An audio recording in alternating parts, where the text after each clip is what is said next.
Greetings, Cleveland, and welcome to Creative Focus, the show that illuminates some of Cleveland's most talented and creative artists across the genres of film, dance, music, theater, and visual arts. I'm your host, Cornell Calhoun III, and I'm thrilled to have as my guest today on Creative Focus, award-winning producer, filmmaker, Mr. Devon V. Collins. Devon, welcome to Creative Focus, man. Let's chop it up. Hey, man, it's great to be here, man. Hey, that's a great introduction, man. I'm about to say that. And yes, say that, save it, and then put me in your next film. Yeah, absolutely, man, absolutely. Hey, man, so what's up, frat? Hey, what's going on, man? Absolutely. So I know you from Akron, from Akron, started Copley High School. Yeah, went to Copley High School. Then went on to OU. Yeah, went on to Ohio University. Mighty Bobcats. Yep, Bobcat. Yeah. So did you meet Tiffany there? Did you meet Tiffany in college? No, actually, I met Tiffany and my wife, Tiff, in middle school. Oh, in middle school? Yeah, man. So we were in middle school together. And so we're from, so we both went to Copley together. And then I went on to Ohio University. And she went to Akron U, and we really didn't, get together until after I graduated and came back home. Okay. Yeah, okay, and then we started dating, and 20 years later, 2 kids, a house is sold, this is where we are. Has she ever done any film? No, she hasn't. You can't talk her into it? Well, actually, on my last project, my Misfired project, she was actually I had her as the news reporter. And okay. Yeah, just hearing her voice. And I was only going to use her just for a scratch, so I was just like, hey, come in. She's always reluctant. I said, hey, come here, just read this and stuff like that. And so I had her do it. And it was like, hey, this actually works. So I just kept her in there. I never replaced her. Hey, when you get home, tell her I'm gonna put her in the film. Yeah, okay, I will. She'll probably look at me like you're crazy. Yeah, exactly. Yeah. So we've worked on several projects together. Sterling, Selma, Legacy, Top of the World. Yeah. You're an incredible person. I appreciate that. Filmmaker, producer. Yeah, thanks. What do you think? Talk about Sterling for a second. Sure. You remember the show we did? Yeah. With Crystal Panther? Yeah. Yeah, with Crystal and her daughter and whatnot. Yeah, I think, and that was a short film. I think, all of, I really like short films because they, I always use short films as an opportunity to just kind of exercise the craft. Right. They're not long format projects. You can, you really kind of contain it into a certain area, but, you really can say, all right, so with this project, I'm going to work on this and, where maybe with this project, I'm going to work on that. So whether that's, some new camera technique or just kind of, exploring some different camera looks, even in the editing process, or maybe I should, maybe cut the film this way, organize it this way, maybe kind of tell the story a little different this way. I think short films like that really give you the opportunity to hone in on a particular skill, that, you may not get the opportunity to do on bigger projects. And that was going to be my next question. I was going to ask you how short films are important and why they're important for the film industry, and you just answered the question. Answer the question. Yeah. Well, and the other thing too is that short films are good because they're usually festival ready. You can kind of put them in a bunch of festivals just to kind of see what the response is and really kind of get into that world in terms of submissions and even going to certain film festivals and networking and things like that. So I think short films are a great.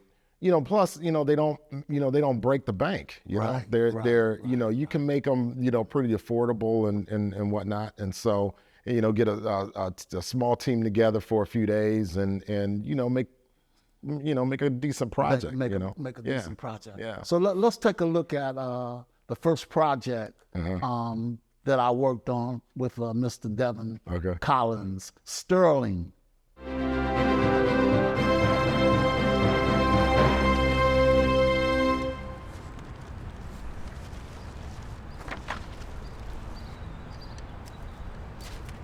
You're late again. I don't drive. No excuse. I bought you 2 sandwiches. Sandwiches. Sandwiches. What you got? Ham and cheese. I told you, tuna, turkey, or chicken salad.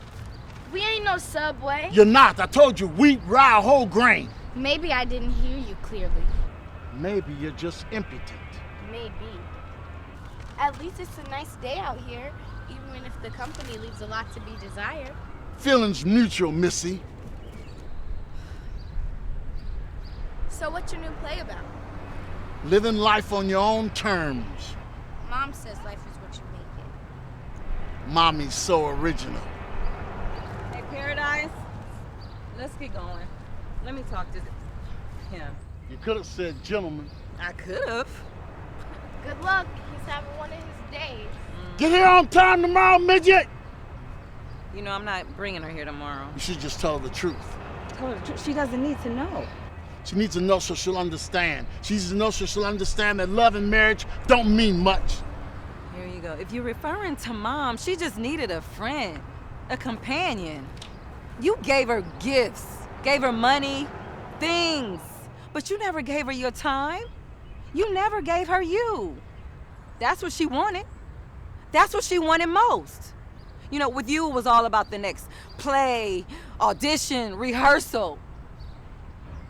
You lived for opening nights, critics, awards. You only gave her fleeting moments of time. What did you expect her to do? She was lonely. Lonely with those things, lonely without you. What did you expect her to do? Fit in. Fit in where? Fit in the world I created for. How a person fits in, how a person fits in the world is all that matters. Going through life together, performing together as one through thick and thin, no matter what happens. When the world stops spinning, you step off. He didn't mean anything to her. He was just a friend. He of all people. He was always around. That was clearly a sign. He was there when you couldn't be there. Fools rush in. They talked. He was able to make her laugh. He seized the opportunity. Oh, that's how you see it? That's how I see it. How's your next play coming?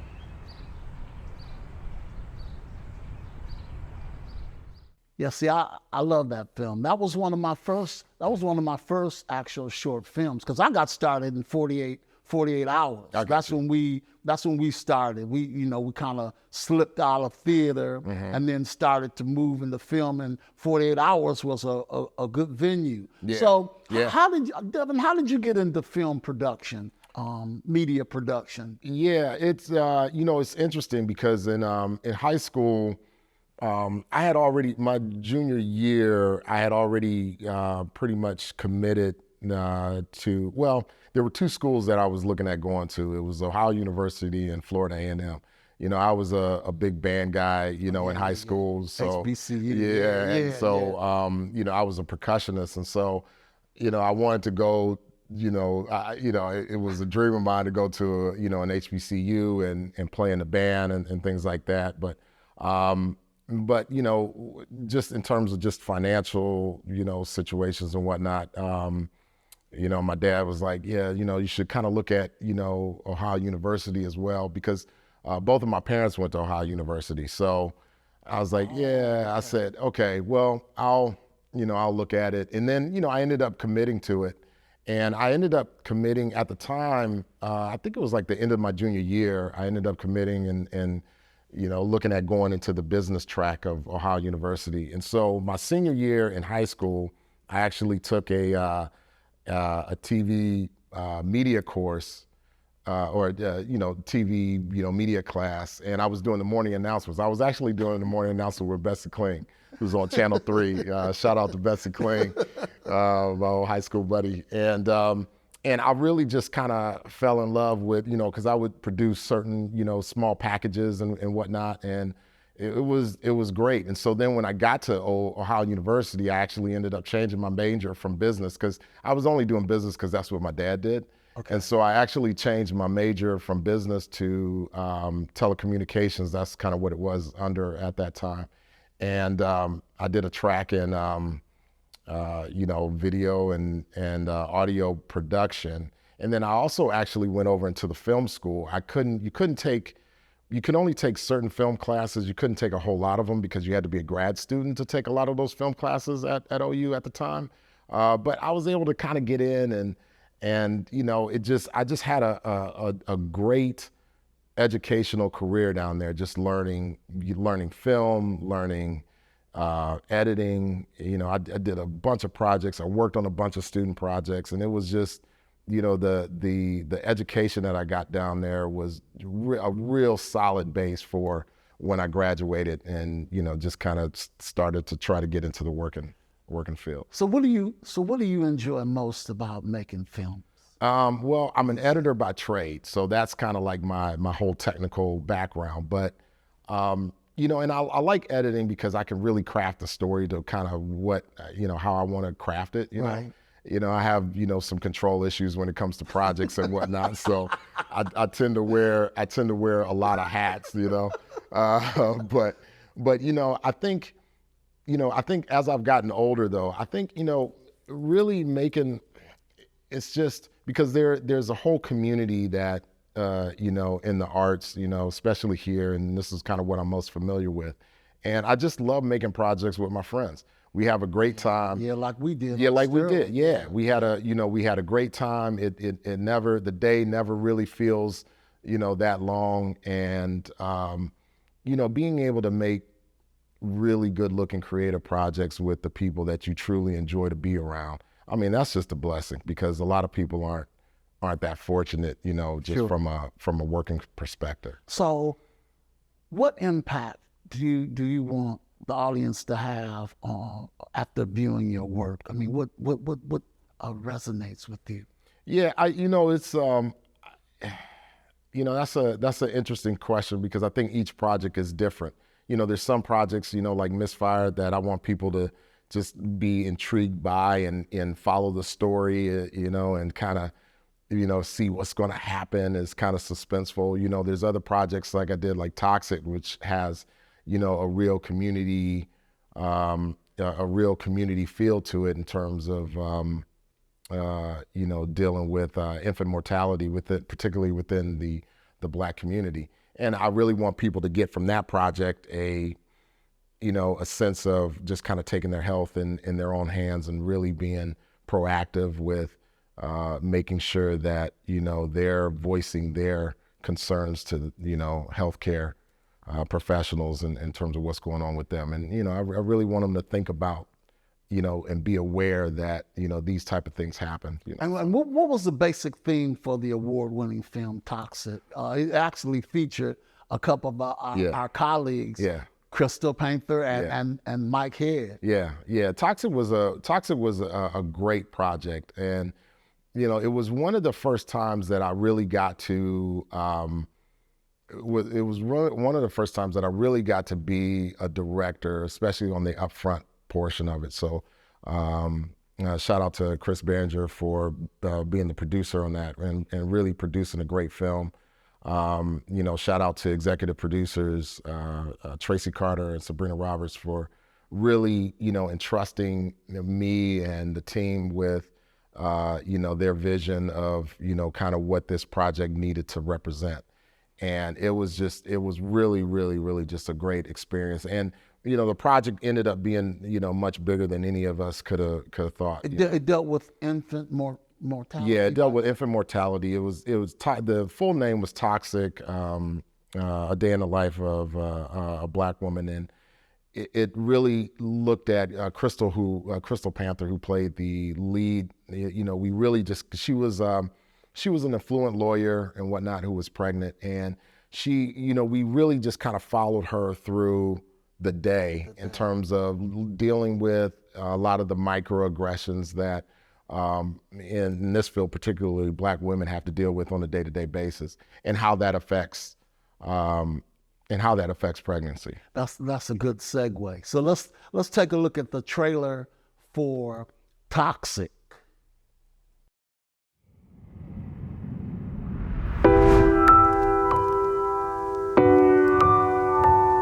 How are you? Wait, that better not be your homework. I'm almost done. Thankful for the harshest wind that keeps me leaning up against your skin. My client, who's only 16, finds himself at the wrong place at the wrong time with the wrong crowd. Darkest clouds that makes your sun feel brighter now. Sounds like round ligament stretching. Plenty of women overreact to these things. Me, Jamie, and some other kids. We're going to the skating park. Sorry, not today. I'm just scared because of the news. We're not going to get shot or anything. Now, on to our top story. Was shot and killed by a city police officer that asked to comply with the officer's command. The boy apparently refused, and as he ran away, was fatally shot. I'm hungry. Your father's picking up dinner. Can't you wait? Is that for you? Oh my gosh. Was you speeding? No. I'm doing like 30. Like, this is crazy.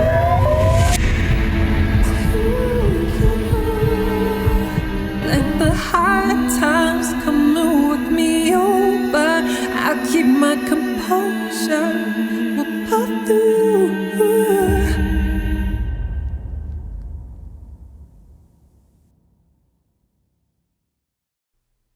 Yeah, that was a incredible film, incredible thanks, work. What was the biggest challenge in bringing Toxic to the screen there, in your opinion? I think the biggest challenge was really just trying to be authentic to the story from a visual aspect. I mean, when I first read the script, it seemed like there was a lot packed into the script, because Toxic is a short film. I think it's about maybe like 25, 28 minutes or so. And there was a lot, when I first read the script, there was a lot going on, and I was like, man, I'm not sure how we can really tell the story without it looking forced. So, it was a real challenge, with me and Chris, the producer, to really make sure that, the locations that we had, how we were moving through those locations, what we were actually showing, didn't seem like it was rushing the story. And we still got a lot of message in the film. And, it was, we did have to do an additional day of shooting, and that had come about actually after the film was already, kind of in our minds finished. Okay. And we showed, all of the powers that be the film, and they said, yeah, but it's got to, we have to kind of put this part in and blah, blah, blah. And so Chris and I, we were looking like, oh man, how are we, because it meant us going back into the hospital and, and shooting the scene, so, but, that was, but you'll always have kind of, you'll always have those type of challenges and whatnot. But I think just the overall, when you approach a project, we really wanted to stay, true to the message. Is there anything about Toxic that you would have done different? As a filmmaker, I'm like, two-point question. Do you ever go back hindsight and say, I should have did this, or I should have did that, or generally you just kind of say, hey, this is the way I shot it and I'm gonna be satisfied with it? Yeah, well, that's I think us as creatives, we always kind of look back and think about kind of some things that we could have done differently. But I think with the Toxic film, I think what that film taught me was that there's probably some things that I would have done different, but I don't know that I should have done them different. Gotcha. Because the way that film was put together and the impact that film has had on the entire country. I mean, that film is a teaching tool in Ivy League colleges now. Oh, and so congratulations. Yeah, thanks. That's great. Yeah, and so that's I there's always kind of some second guessing, but I think just kind of putting that film out as is, it's really had a really good impact. And I have some anxiety too, because even when we first showed the film to the community, it was at the American History Museum, right? And I couldn't even stay in the auditorium to watch it. I just, it's just, because you work so hard on it, man, and you just want it to be right, and It was a great. I appreciate that. Yeah, it felt good too. It felt good to do.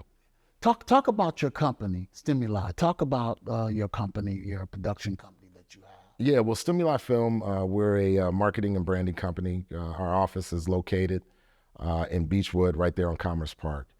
And one of the things that, when I first got out of Ohio University, I went to work for a production company called Cinecraft Productions. Owners Neil McCormick and Maria Kekin.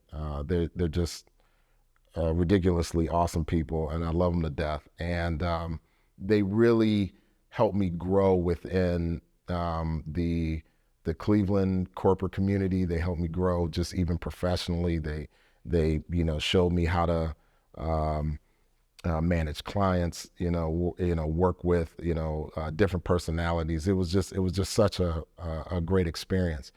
And, when I left there, I started Stimuli Film, and, I had a few corporate accounts.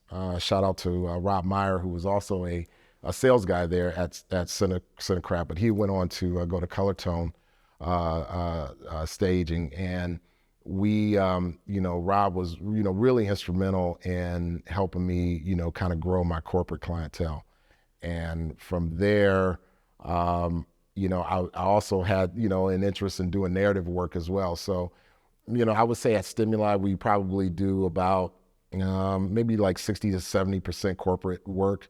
You do a lot of commercials. Yeah, and 30, right? Yeah, 30, and a lot of branding and communication videos as well. And then we do, maybe about 30% scripted work. Yeah. So let's take a look at a Howard Hanna commercial. Yeah, that's awesome. Produced by Devon Collins. This man can do it all. That's awesome. Ready to move, but worried that your house won't sell fast enough in the current market? Howard Hanna has the answer. Our Buy Before You Sell program allows you to shop for a new home without worrying about selling your current home.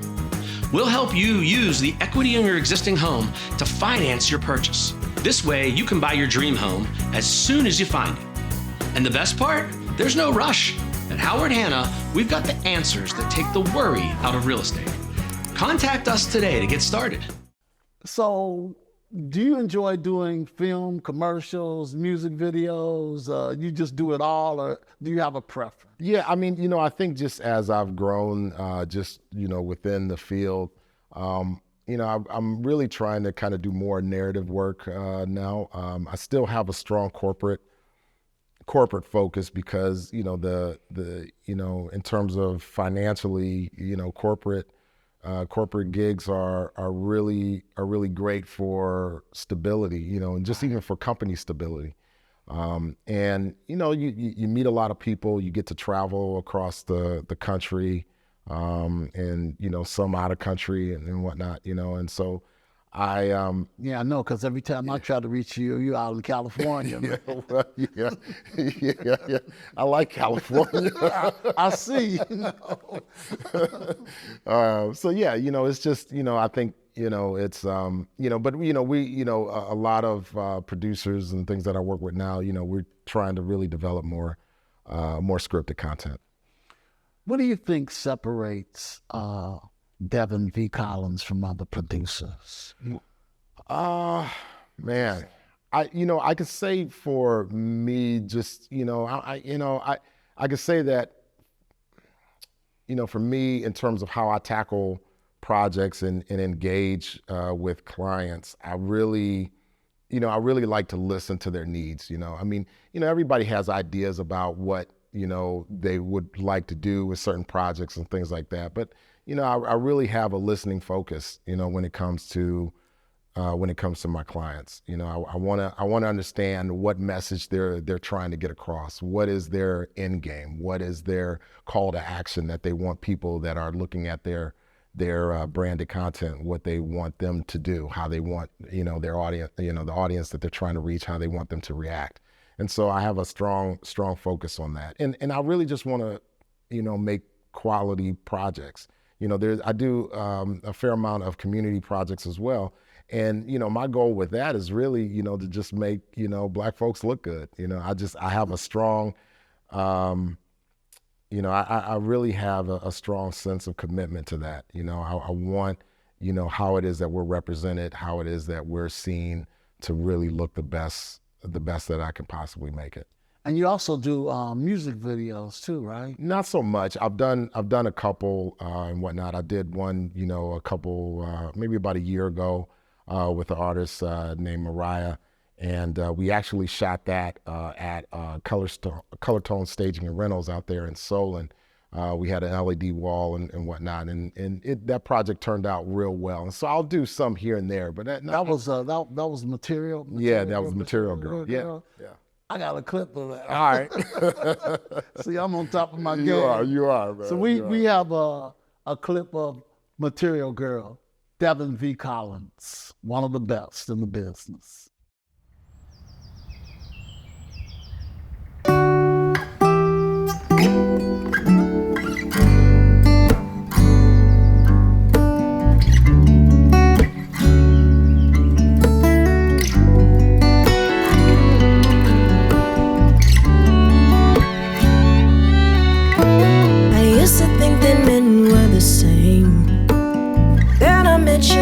Feelings changed.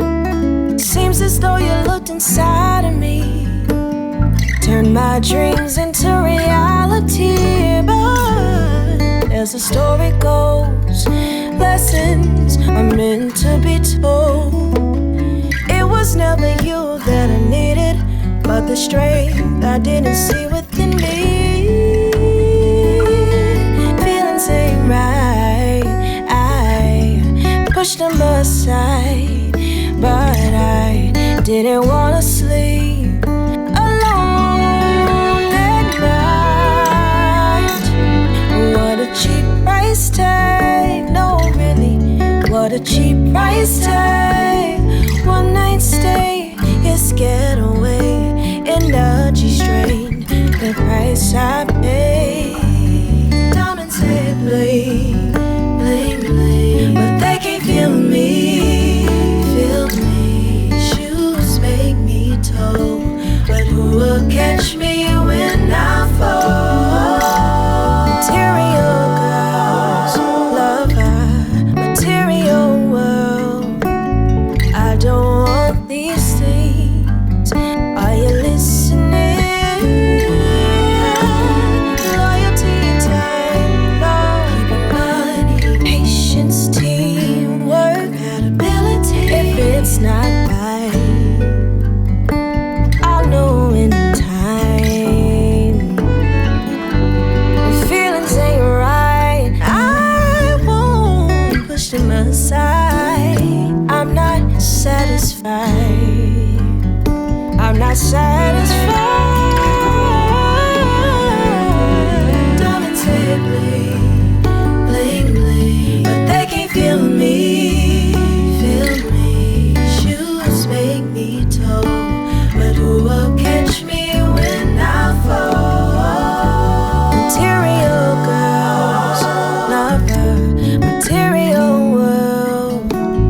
I don't want these things. Are you listening? Are you listening? You can't buy love. Are you listening? Yeah, listening. You can't buy love. You can't buy love. Are you listening? Are you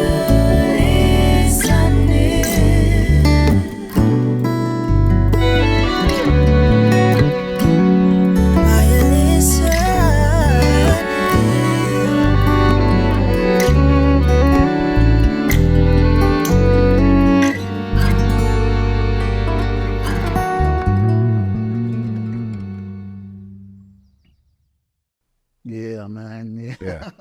Good work. I good appreciate work, that. good I work. appreciate that. Hey, you know, recently, and I just found this out because I was on your social media page. You know, we lost Jim Brown. Yeah, man. Tough loss. Tough loss. I remember watching him on the screen. You weren't born, but I remember watching him on the screen. and then I saw you did a project with him. Talk a little bit about that. Yeah, well, one of the when I first was getting out on my own, I did a sports doc called 110 Feet with my buddy Khalil Pettisai, Carlton Williams. We, down in Canton, we were looking at NFL players who had come from that area, from the Canton McKinley area, and we. So we were producing this show, and we had a connection to Jim Brown, and we talked to him, and we said, hey, we would love for you to do some narration for the project. And Mr. Brown was so gracious that not only did he do some narration, but he did some on-camera narration. So we had him come to the stadium for one evening, and we shot a bunch of stuff of him doing intros and outros and segments, and we had him kind of walking the field a little bit. I mean, it was just absolutely fantastic. He was completely generous with his time. And then later on, once I had kind of put the film together, I needed some narration, so I had him come down actually to the Cinecraft Studios and do some audio narration for us, some voiceover narration for us. And he was, he was a very, my interaction with him, he was a very committed man. He was very focused, but he really had a concern. I mean, because, we were, these young, black, cats that were trying to produce some content, and he recognized that. And so he said, anything that I can do to help you guys out, that's what I want to do. That's the kind of person he was. I was fortunate in 2018 at the mayor's Night Out Against Crime. Mm-hmm. He showed up, mm-hmm. and he was with a couple people, and they were letting everyone know, you can't, don't take pictures or whatever. Yeah. And he was standing there, and so I went over there and I said, hey, can I get a picture? And he said, yeah. And so we took the picture. Yeah. I mean, he was like, I mean, basketball was always my game, but who couldn't be impressed? Absolutely. Jim Brown. I mean, he's a legend. Yeah, I mean, the way, his activism, within civil rights and, during that movement and, just kind of his influence. I mean, it's nothing you can do but respect that.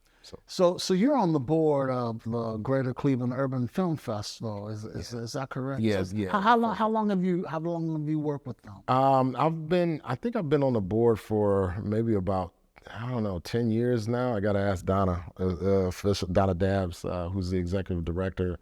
But yeah, I think I've been on there for about 10 years now. So, 10 years? Yeah, something like that. Yeah. And so are you involved at all in the selection process of the film? No, I'm not. They have a whole selection committee that does that. But really, my service on the board is to really just kind of lend a hand to some creative marketing ideas.